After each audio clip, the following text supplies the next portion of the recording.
We've called this workshop Advanced Editing with Stereo Photomaker, and some of the tools I'm going to show you are kind of a bit advanced.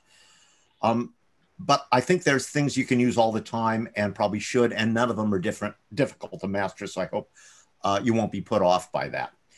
So the things I'm going to address today are fixing tilted horizons, fixing perspective distortion, fixing lens distortion, and adding borders to your image, which is the piece I'll do after Steve's presentation. And there's 3 menus we're going to use to do all of that. And in fact, you might just end up using 2 of them because the border stuff can be done with 2 different ways in Stereo Photomaker that do mostly the same thing, and I'll get into that later. Okay, so the first thing I want to look at is a problem I get all the time, and let me make sure I've got, yeah, I do. Let me share my screen and make sure it's all set up here. Okay, so if all is well, you folks should be seeing a picture of George Philosophos in Anaglyph 3D. Happens to be in Busan, Korea there. Hopefully everybody's seeing that. And if there's some problem with the synchronization and I'm talking about something that hasn't yet appeared on your screens there at home, somebody pipe up and let me know. So this image shows a problem that I have, that I commonly encounter, namely, I'm not very good at holding the camera level. So the horizon here is tilted. It's not level. And maybe to see that even better, I'm going to turn on Stereo Photomaker's grid feature, which I get to by going to View and then Grid Setting. And then I have to click Show Grid. And now I get a grid. And sometimes you have to play around with the setting here to get a line exactly where you want it. I like the line to be right on the thing I'm trying to compare it to. And when I do that, you see my horizon kind of droops down there. Okay. So how do I fix that? And before I embark on any of this, let me say that for all the adjustments, all the work I'm showing you today, I've already run auto align. So that's adjust auto align. I've already run that as the very first thing I do when I bring images into Stereo Photomaker. And I may have set the stereo window. That's not critical, although generally I've done it. But the one thing I most definitely haven't done is crop my image. I have not cropped it yet. And you're going to see why shortly. Anyway, so let's fix this image. And to do that, I'm going to go to Adjust, Easy Adjustment. Okay. And usually that'll bring up a window that's not maximized. It'll probably look like this. And so the first thing I do, if it isn't maximized, is go to here and adjust and maximize it, because I like to be able to see what I'm adjusting in detail. And if the window's real tiny, I'm not so good at doing that. And there's a few things I want to set. I think the default is that both images up here, Anaglyph is already checked. But if it isn't, you want to click on both, because you also have red or cyan, or a flashing one that's so horrible that I'm not going to demonstrate it for you right now. And I'm going to click Link Rotations Together, which is already done here. And I think that's sticky. In other words, once you've clicked that, it'll always be clicked every time you come in. And the other thing I'm going to do is show the grid here.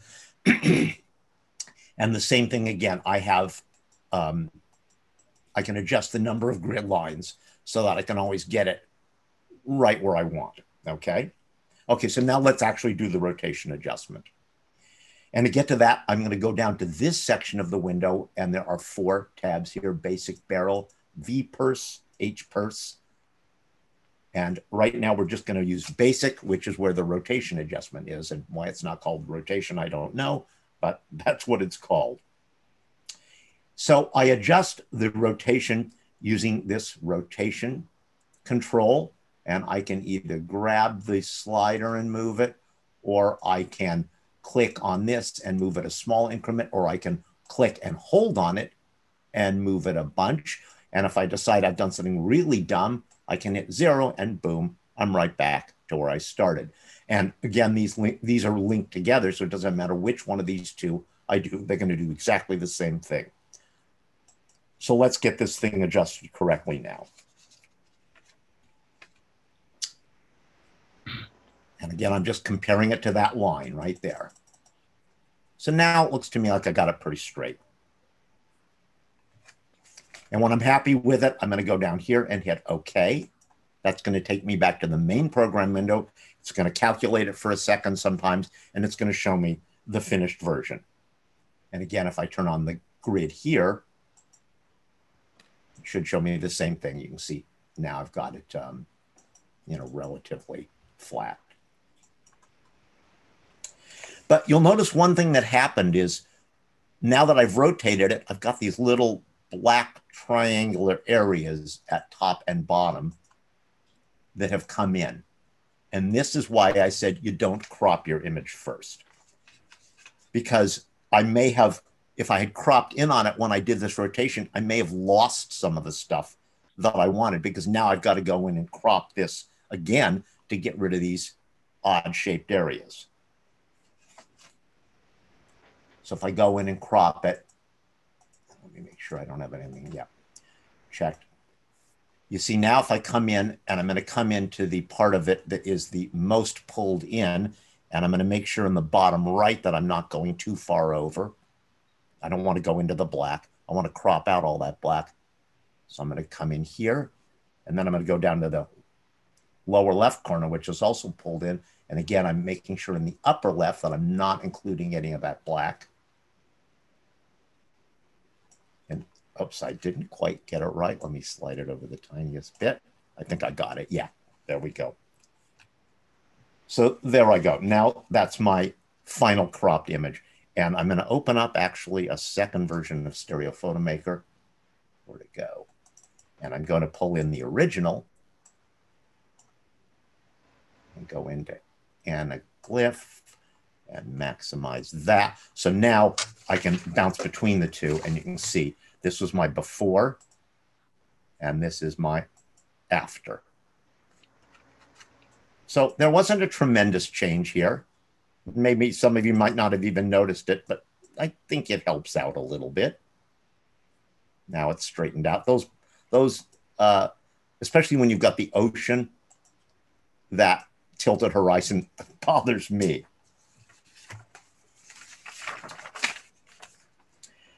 Now, if you rotate an image too much, you may eventually start to mess up the 3D effect. And how much is too much? I don't know. But I can tell you, a tilted horizon, again, is very obvious to me. And even when it's a fraction of a degree off, it's obvious to me. And I rarely have to use a correction value that's more than 2 degrees. Usually it's less than 1. And those values won't mess up the 3D. So I don't know what value will mess up the 3D, but I can tell you small angles like 1 or 2 degree rotation won't.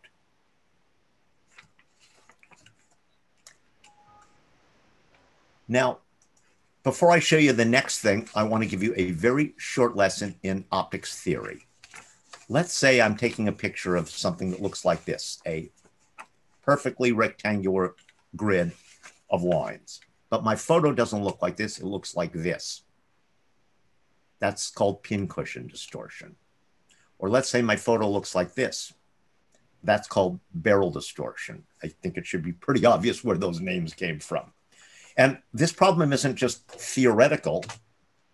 Here's a real photo of a doorway, which was rectangular. It wasn't, it didn't have curved sides and tops.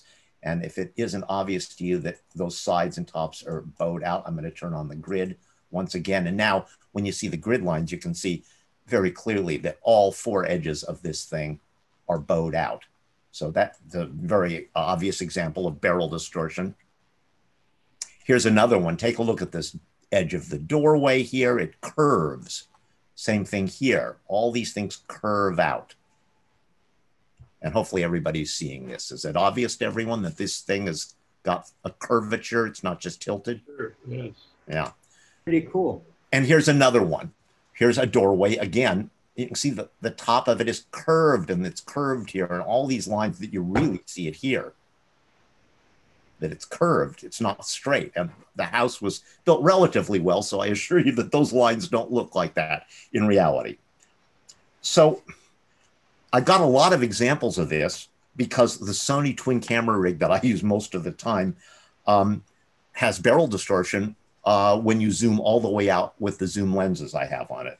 And barrel distortion is basically something you get with wide angle lenses. And the zoom range on my Sony is quite large, so it's quite wide angle when it's zoomed all the way out. And that's why I get a lot of images that have this problem. And if I zoomed in just slightly when I took these, I wouldn't have this problem, but I don't do that for several reasons. One, I forget. And the other is that as soon as you start changing the zoom on a twin camera rig, if the lenses aren't linked together, it's very easy to not change them the same amount and things get messed up. So generally I just either shoot with them all the way zoomed out or all the way zoomed in, but I rarely do anything in between. But let me show you a picture here taken with a Fuji W3, and I'm going to turn on the grid here again. And you can see that, there we go, there's a line. You can see this guy definitely bows out on the edge. So this is the Fuji W3, and this is with its lenses zoomed all the way out, which happens to be the position they're in when you turn the camera on. So every time you turn the Fuji on, this is the lens setting that it comes on with. And again, it may not be that noticeable to you, especially if you're not taking pictures of things that have perfectly straight horizons or straight lines in them, but it is there. And again, you could zoom in very slightly with the Fuji to pretty much get rid of it. And since the lenses are linked on that camera, then you don't have the problem that I talked about before about not getting them adjusted perfectly simultaneously. Okay, so how are we going to fix this? So let me show you a photo that has a very, very obvious case of barrel distortion as my test case. So again, I'm going to go into adjust, easy adjust. And now this time, oh, the grid's already on because I had it on before. This time I'm going to go into the barrel tab. Now you know why they called it barrel. And I think I'm going to adjust the grid here to get a line right. Oh, oops, that was good right there. Right there at the horizon. And now, just to show you what barrel does, I'm going to go from one extreme to the other. Here's one extreme, here's the other. So you see it either bows more or bows, it either goes barrel or pincushion. So if you've got some pincushion, if you go in this direction, if you've got some barrel rather, if you go in this direction and it purposefully introduce pincushion, it starts to null it out. And so let's get this to a value that seems to be about right. That's looking pretty darn straight now. But now I notice that I've done that my horizon is also slightly tilted. So I can go back into the basic tab and I can adjust that. Okay, so there we go. And so when you're in this, you can bounce through any of these tabs and your values stay where you left them. Because sometimes you may find, like what I just did, you do one adjustment and you realize, oh, I need to do the other. And then you do the other and you realize, oh, maybe I didn't exactly do the first one right. And you want to bounce back and forth between them. So I think I did a good job on this one. I'm going to hit OK. And I'm going to come back into the program window. You see it took a moment to calculate that.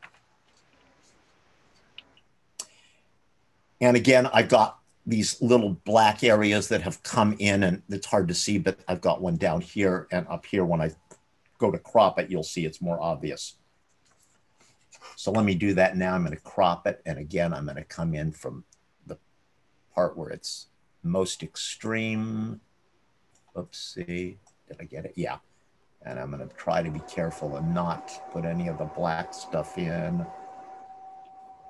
I think I got it there. Hey, so David. There we go. Yes? Isn't there a setting within SPM that will auto crop your photo after you've done adjustments like this? I have absolutely never heard of such a thing. And there is, David. There is. Now you tell me. To use it. All right, you'll get it. In one moment, you'll show me where that is. I'm just going to. Yeah, no, I was just asking because I can't remember where the setting is. Oh, okay. Thanks a lot. Hey, I came in late. Where is it, Eric? Under the edit menu, go edit preferences. See, you learn something new every day. And then click on the adjustment tab and check the box that says auto crop after adjustment.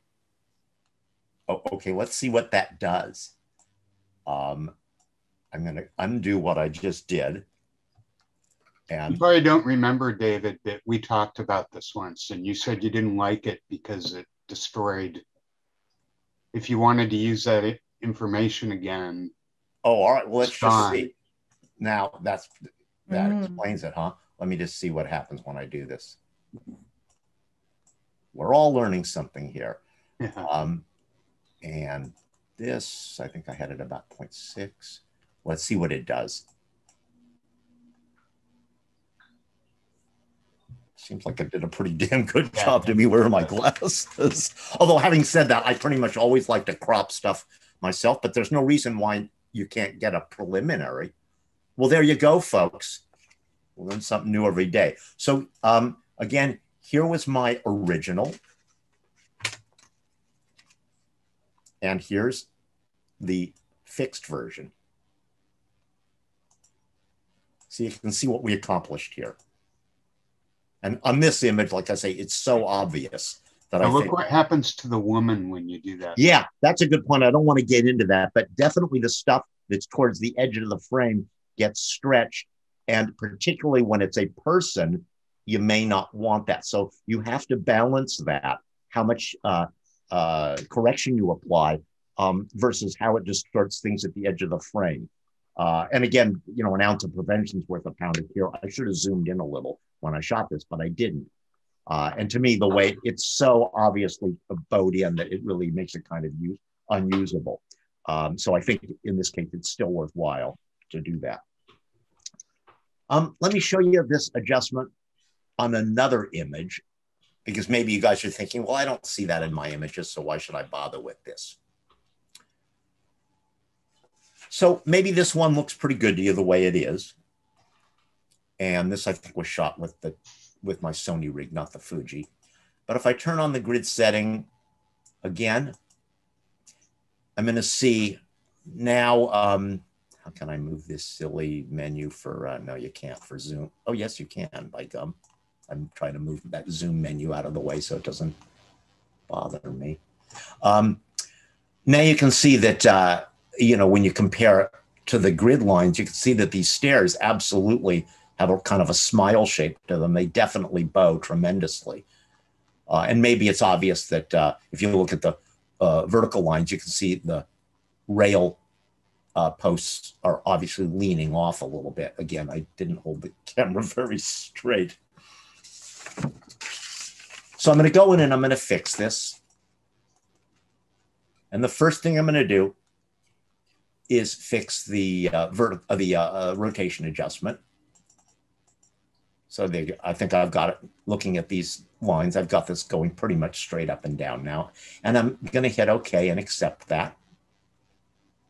And now I'm going to go back in and I'm going to do the barrel distortion adjustment. Normally, I would have done those all at once, but I want to show you the progression of what I've done here. So that's why I'm separating them out. So now I'm going to go in, and again, I'm going to use this line as a fiducial to let me see where I've got it. And I think I got it straightened out pretty well right there. So I'm going to hit OK. And now it's done it. So I'm putting my anaglyph glasses back on. And now I'm going to use that. I'm going to use Stereo Photomaker's undo and redo feature to show you what we did. This is where we started. This is where we corrected out the rotation. And this is where we corrected out the barrel distortion. And it's funny because I think probably most of you didn't even notice the barrel distortion in this image when I first showed it, if you're not used to looking for it.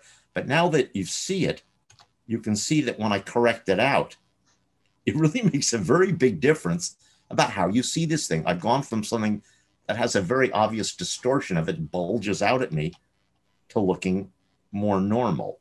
Now those stairs look very squared off. So again, here's our original image. And now I think also now that I've corrected the tilt, that's more obvious too. You can see we had just had lunch. I might have had a little bit to drink. And so that's one excuse for why I wasn't able to hold the camera level. So there it is. And there's the final correction. And I got to say, the auto crop after it is very useful because now I don't have to get bothered by those lines. Although I may actually have to turn it off for the next portion of our broadcast because the next thing I'm going to do shows you, opens up very large areas of black around the image, and those may be problematic with that. David, does it make a difference if you do the rotation or the barrel distortion first or second? I don't even, that's a heck of a good question. I don't have a clue. Normally I would do them at the same time. And as I said, kind of bounce iteratively while I'm within the auto adjust window. I would bounce back and forth because again, I find that when I correct out the barrel distortion, I suddenly realized that there was a rotation that I hadn't spotted to begin with.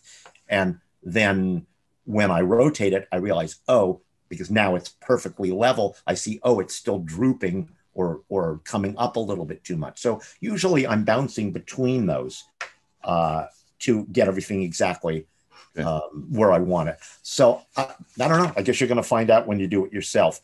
But my guess is it probably doesn't make much difference. David? Mm-hmm. Do you do an auto adjust again after you've done these no manual adjustments? There's no reason to. There shouldn't be any reason to. But what I will do is do a final windowing and then crop it because I may find that something that was right near the edge of the frame got either cut out or it got distorted in a weird way and I don't want it anymore. So usually I've windowed things kind of preliminarily, but I'll do a final windowing and then a final crop. But there's no reason to auto adjust it again because I've linked the adjustments together. So anything I've done has been applied evenly to both the left and the right. Okay, so let's now look. We good on that? Yeah, are we going to do mine now? No, I've got one more thing to do. Good try, though. So, David, are we doing on time? I'm going like crazy. Yes.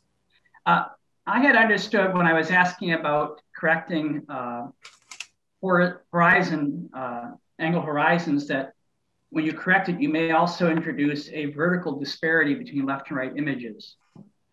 And would that be a reason why you shouldn't? Again, if you've auto-aligned first and you've linked the rotations together, that shouldn't be occurring. And I've never had it occur, although maybe the angles I'm doing it with are small enough that it doesn't. But I mean, if you've obviously got one, then you'll either run another auto-align or you'll correct it by hand. I understand maybe it can't be corrected in some cases because of... Yeah, that was why I was asking. I agree with Bob. I think that because there's a different distance from the center for the red and the cyan, the red's going to move more in actual... Like I say, maybe I'm the angles I'm dealing with are small enough that I've never noticed that. But I know what you're saying geometrically. What you're saying makes perfect sense. I just haven't ever found the need to do it myself. So, okay. The next thing I want to show you is the horizontal perspective adjustment. And the example I want to show you on is a photo I took of a church here in Berlin. And because I'm standing at ground level looking up, I've got, perspective. I've got all the lines converge in. And if I turn on the grid setting, again, you can see, of course, the vertical, what I know to be vertical lines aren't vertical. They're tilted in on all sides. That's perspective distortion. And maybe you want that. Maybe it doesn't bother you, but maybe you don't. And if you don't, what do you do about it? Well, we're going to go right back in, adjustment, easy adjust, and show grid and link rotations. And let's put maybe a line right next to the edge of the church. And now I'm going to go into H-pers, horizontal perspective. And I'll show you what that does. Okay, it can go that way or it can go that way. So again, I'm going to go in the opposite way of the error that I had in the original image and just use those fiducial lines to kind of get it. Oops, going the wrong way. Get it where I want. That looks about right, I think. And now this is, now you see I've introduced very large black areas here, okay? So again, this is why I haven't cropped my image before I started, because I might now find that I'm cutting out stuff that I wanted. So I want to have a very loose crop to start off with. So now, because I've got that auto crop after it, it's probably going to do something I don't expect. Yeah, okay. In fact, I think I might just, for pedagogical purposes, turn that off briefly, although I like that, and I'm probably going to turn it back on later. Let me try that one more time, because I want you to see when I do this, I don't want it to move so much. That's amazing. That's amazing. It's Huell Hauser. That's amazing. And you did that with Stereo Photomaker? That's amazing. Okay. And I'm going to turn on the grid for a second, because I want you to see that when I do that, now I notice, guess what? This image has a bit of barrel distortion, because look at this flagpole. You can see it curves out, and then back up here, it curves back in, right? So now, as I said before, sometimes when you do one of these adjustments, something you didn't see at the beginning pokes back in. So I'm going to go in and fix that. Easy adjustment, barrel, and let's see if we can get that fixed. Oopsie, I'm getting a little crazy here.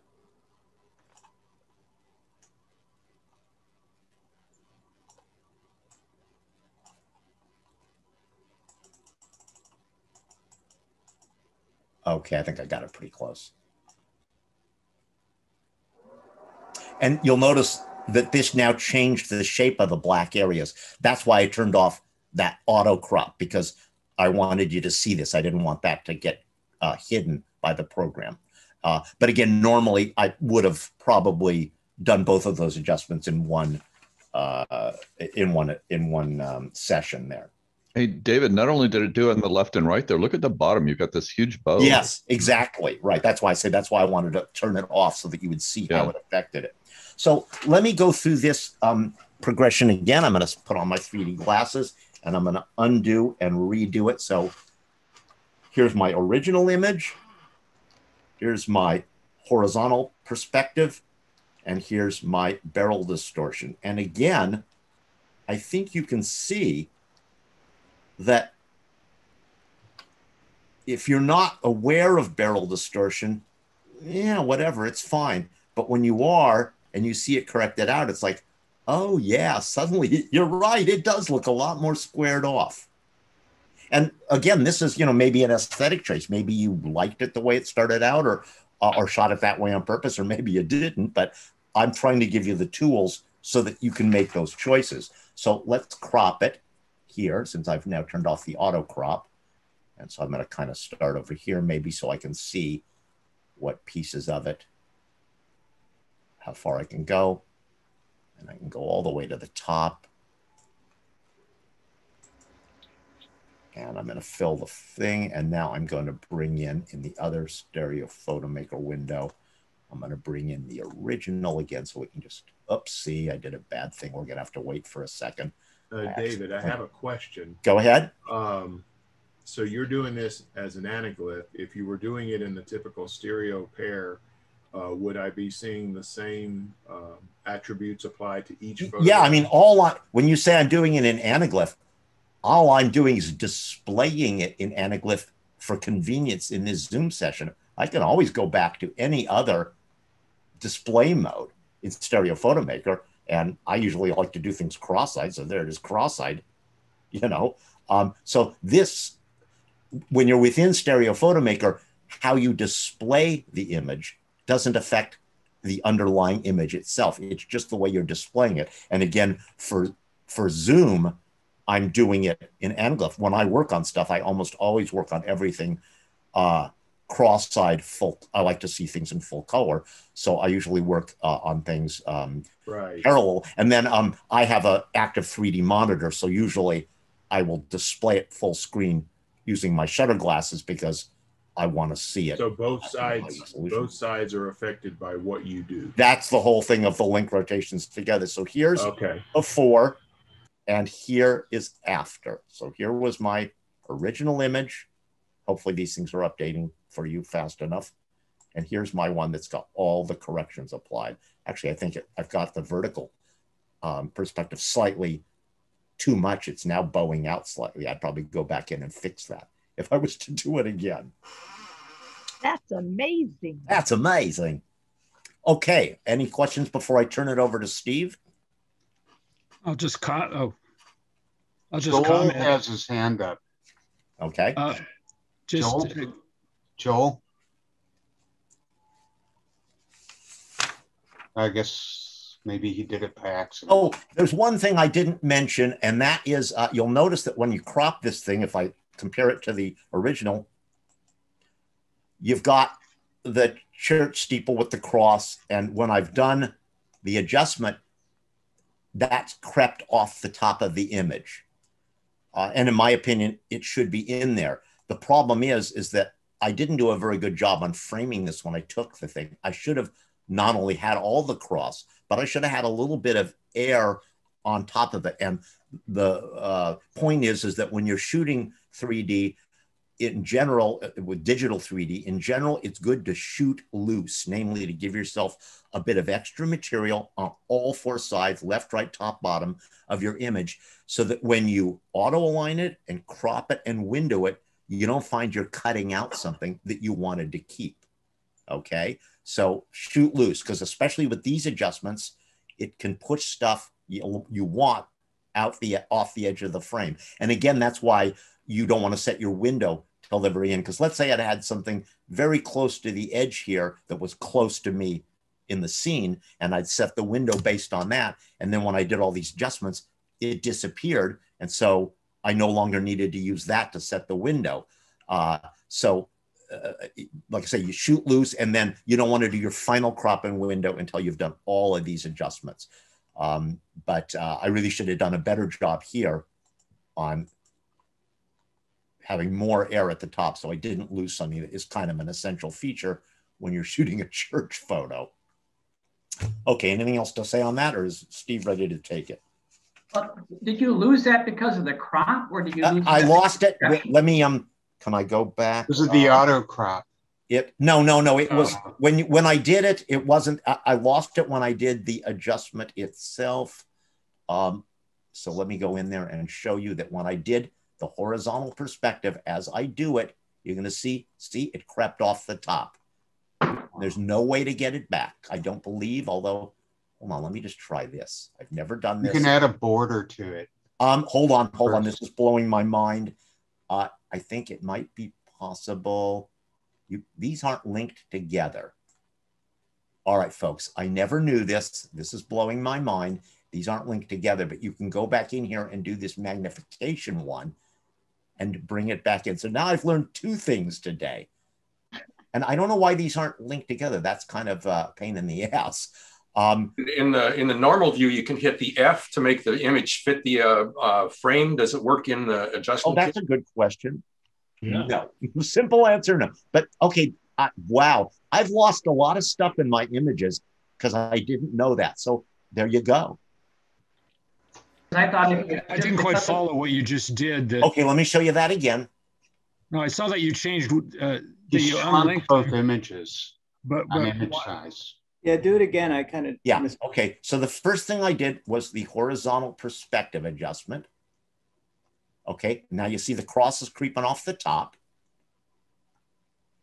What happens if you hit F now? Does that change anything? No, it doesn't. It's not operational. I'm just getting a binging sound. So now I'm going to go back to basic. And then I'm going to use the image size thing, which unfortunately, there doesn't seem to be any. I'm looking in the dialog box to see. If there's a way to link those together, I don't know what it is. So I'm going to do that until it pulls the whole image back in, and I got to do both of them the same. And now there it is. In fact, did I get it all? No, I didn't. There we go. So you just got to do that until they're both the same. But so there you go. Now I have to go back and redo every image I've ever used this on, because I've lost stuff a lot of times that I wanted. I'll tell you that. Although, oh, I've got these set differently. I'm wondering, why are they not the same? There we go.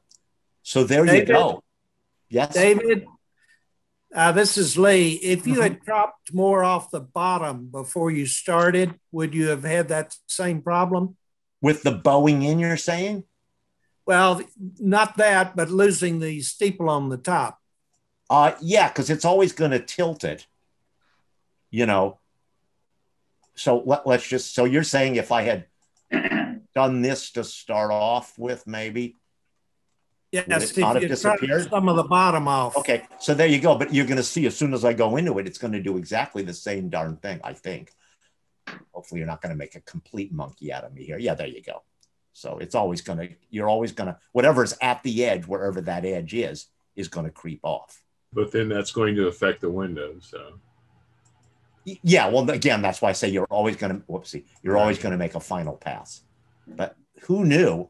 After all these years, I never knew that you could go back in, that it hadn't just gotten wished into the cornfield. In fact, it's still there and can be recovered. So I guess my working method just changed slightly. Well, the best way to learn is to teach. Yeah. Well, that's, I think now I got two things, the auto crop.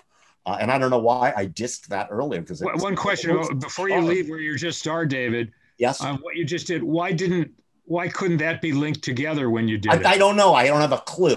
And I find it disturbing that it isn't. Because it says it's clicked. Yeah. I don't know why. It sounds like we need to write an email to Masuji and ask him, because I don't have a clue. And okay. It's a pain in the ass. I wish they were. He's only linked rotations. Well, there is no button for link. Do you see it? Because if there's that's what I'm saying to David. There isn't one. I see it. There isn't a button for it. But if you hang on, let me just see. See, that only says link rotations. It doesn't say.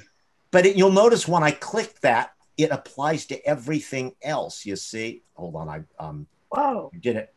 Yeah, I usually hit reverse there. Once I do that, I don't know what. Oh, that's a lousy one to show. Once I do that, it does all of them. So the only one it doesn't apply to is the image size, and I don't know why. And like I say, that sounds like something we can write Masuji an email about, and he will, give us one of his replies that when he tells you, you realize, oh yeah, you did think this through, didn't you?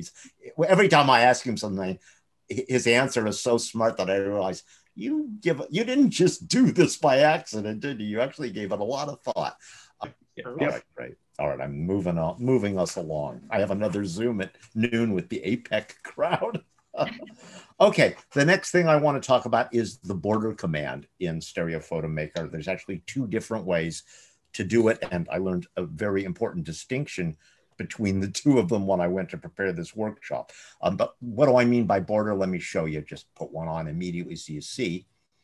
I'm going to go to Edit, Add Fuzzy Border, and I'll just use these values that I've got in here, and boom, there's my border. So do you see it has now added a border around the image? So that's what borders are. So let's talk about exactly how it works. But before I get into that, one caveat, and in this case, unlike the adjustments I showed earlier, you do want to set the window before you start. So again, I've run auto align on this image, but I've also set the window, because once you apply the border, it bakes it right into the image and you can't get rid of it. So just to show you, here's that border I just put on. And if I go into easy adjust and move it around, you see how the border moves with it. You see, and now it's funny shaped because I've changed the window. So that's why you're going to want to not do it that way. So the window has been set first. Okay, so now let's go back and see what all these adjustments do. I'm going to go in to Edit, Add Fuzzy Border, and I've got 4 different things here. Border width is unsurprisingly the width of the border. And as I change that value, you can see it gets smaller or larger.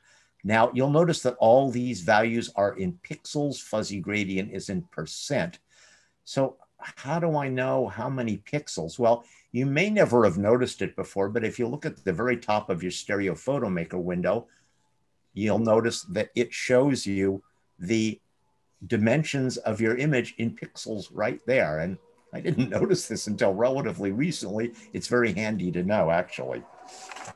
So I can tell you this image is 1380 pixels wide. So if I wanted a border that's about 10% of it, I'd put in 138. And to do that, I clicked in this box and then I typed. So you can always click in these boxes and type in a value or use the up and down arrows. So now I've got a border that's 10%. The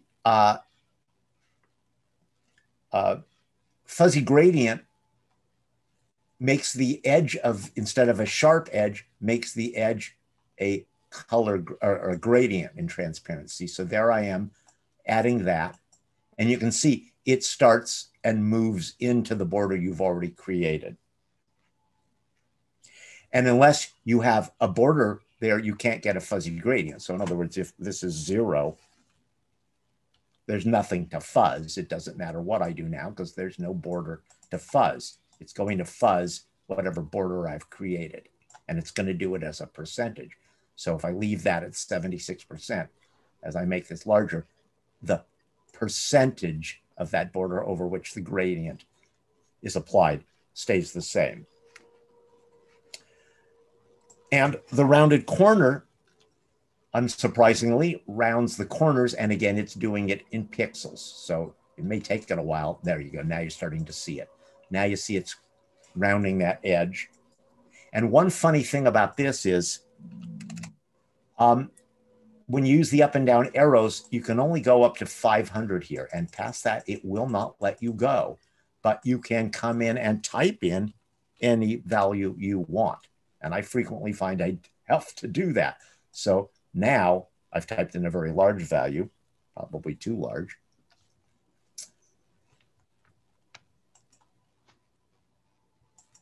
And again, I can have made this a fuzzy gradient.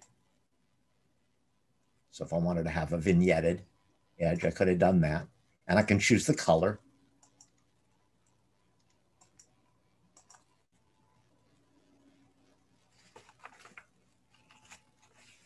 I would like to add just briefly, since I teach graphic design, pick a color that's going to be complementary to the picture that you're. Well, that's an interesting point, and I'm going to expand on that in just a moment. My feeling, though, is that because you have to put the values in pixels and you only see that preview that is a very tiny portion of your image, that this feature is kind of hard to use. And maybe Masuji thought the same thing too, because a couple of years ago, he added a second way to do the same thing. And you find that not under Edit, but under File, Save Universal View, and then Border Settings. So it's not in the most obvious place, but that's where it is. Let me turn all these things off. And the first thing you got to know is that if you don't click the add border thing, then nothing you do makes any difference here. So that doesn't do anything unless you click add border. Okay. I don't know why he's got that, but that's the way it works. Now, the one there's a couple big differences. One is all your values are in percent rather than pixels, which to me is very much more intuitive and easy to use. And the other big thing is that you'll notice that as I add the border here, it's pushing my image in. So in other words, the border, you notice this little bright vein here. I don't know if you can see it or not, but that never changes with respect to the border. So the border is getting thicker, but it's smushing my image in. Okay. If I go back to add fuzzy border, that ain't the way this one works. As I make my border smaller or larger, you see how it encroaches in on the image and it crops out parts of my image. So you see, I've lost the part of the image that's covered by the border. Whereas this one, like I say, you never lose any of your image. It's pushing it in. The rounding corners does slightly. Let me turn that off for a moment. But this one doesn't cover your image.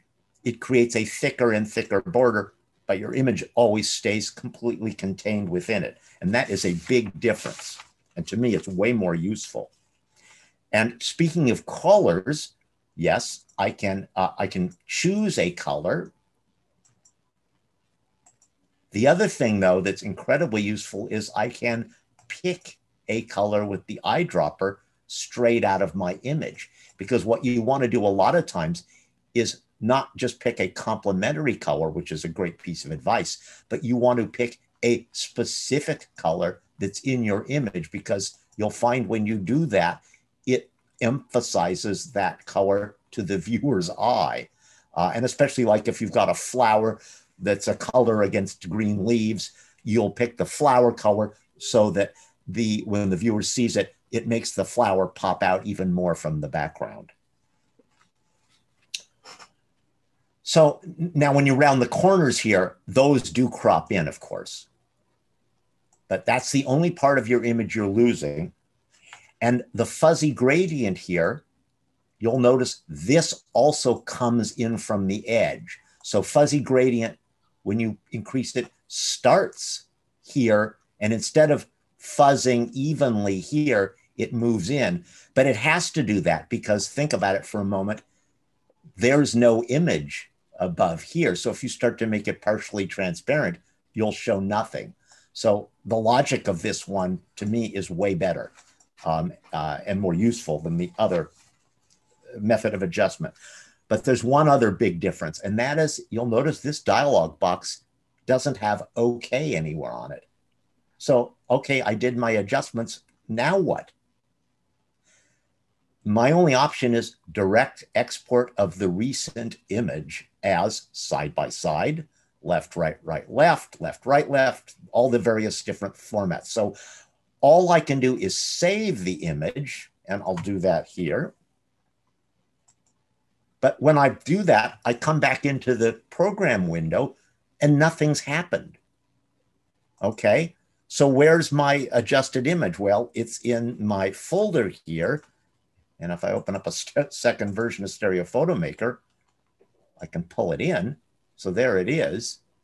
Hopefully everybody's seeing that second window, right? So now you can see how I've scaled my image doing this.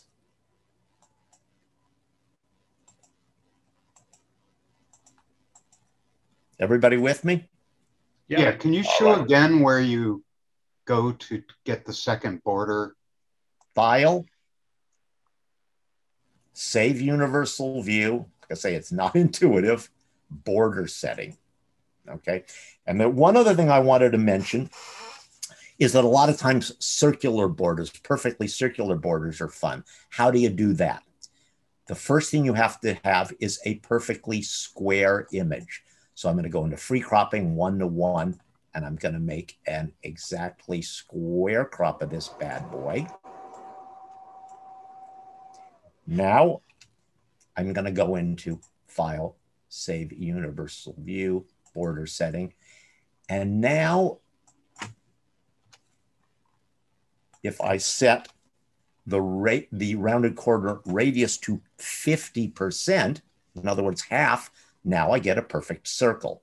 Okay. And I can fuzzy gradient that guy too to get a vignette effect if I feel like it. So maybe, you know, knowing what I know now, I might have cropped it, the square crop, a little looser so I don't come into the image area.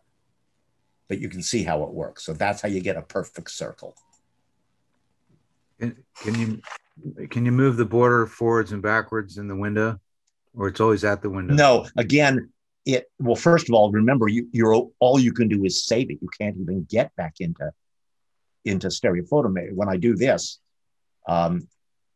it's going to save it, but then it's going to pop me back in with no border. So now the only place I can get it in my border image is here. I could reload it into Stereo Photomaker, but again, it has baked this border into the thing. So I have no ability to adjust the window, which is pretty much why I never use this command. I do all of this kind of stuff in Photoshop using layers, because then I can slide my image relative to the border I've created. And if you want to know about that, go back and look at that workshop I did in 3DCon last year. It's on YouTube, and I show you how to do exactly that. So this is a limited command that doesn't give you tremendous flexibility, but it's simple, and that's what you get. You trade off the simplicity for some of the power. But again, that's why I said at the very outset, you set the window first in this, because once you've done this, you got to live with it. You cannot adjust it subsequently.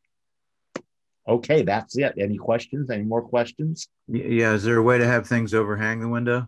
Like come out of the window? Well, you can make something that's in the center come out of the window, but No, I mean go over the border. I mean. No, absolutely not. So I say this is not a sophisticated tool. And if you wanted to do that, where like, his antenna, is coming over it, but it's, the rest of the vignette is behind it, can't do anything like that. That's something I would do in Photoshop, where I'd mask it and create, a mask, and then put that one little piece that I want in front of it.